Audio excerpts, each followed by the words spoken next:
Good evening everyone and welcome back to another video here on Riverside Tech, and today we are looking at laptops, and more specifically laptops for video editing.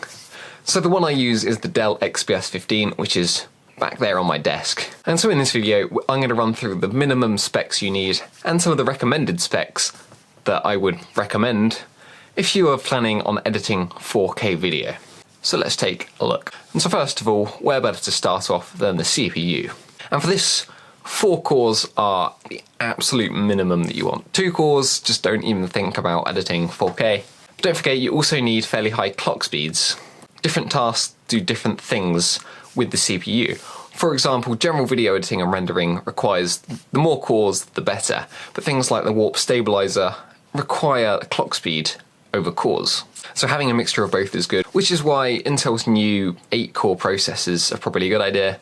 The minimum I would recommend is just get an i7 to be safe, future-proof yourself. And these usually, I'm pretty sure these all have 4 cores and high clock speeds, so with an i7 you'll be fine and you'll have a reasonable amount of future-proofing. Secondly, RAM.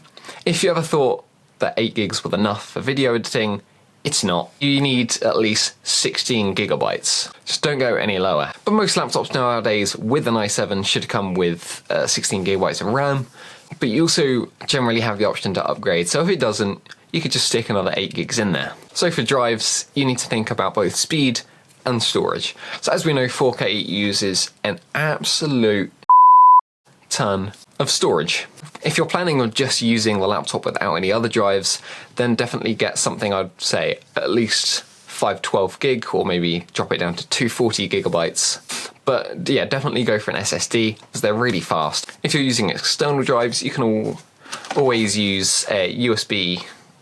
You can always use an SSD with a USB on the other end, just to connect it up, and this is what I use, and it does the job perfectly. And lastly, for specs, the graphics card. As much as these are orientated around gaming, they can also be quite important for video editing tasks, and especially special effects. I would recommend anything over 4 gigabytes of graphics memory, which means your minimum would probably be a 1050 or 1050 Ti. And there are 2 other things that are really important with video editing, and that is screen and ports. So firstly, screens.